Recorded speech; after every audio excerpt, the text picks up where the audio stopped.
Good morning, folks. It's Thursday, June the 16th. In my last video, I mentioned that I had failure in the garden and I would share that with you. Today's that date. I'm going to show you the failure that I had, explain what happened, and hopefully you can avoid this mistake and not make it. My failure is in this soil bed and a little bit of the one to my left here past the Swiss chard. I was hustling to try to get all these plants in before a week of rain moved in, and I did not reform these soil beds the way they needed to be done.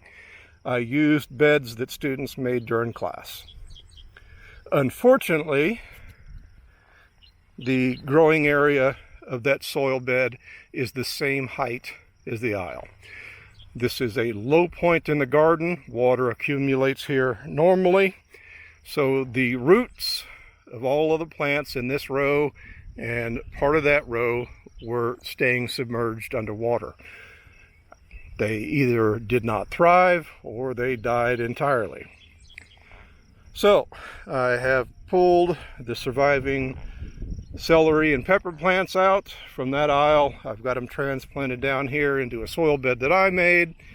I'm going to pull the stakes and the remaining vegetation out of this soil bed.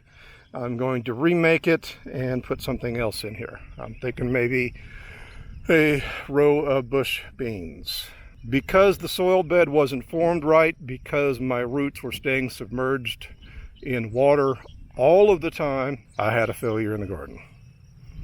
So, learn from my mistake and don't make the same mistake in your own garden. Form up your beds properly, check them as you're making them, and hopefully you won't have this issue.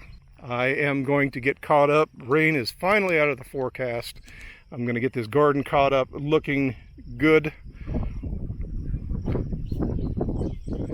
Caught up on a good part of it.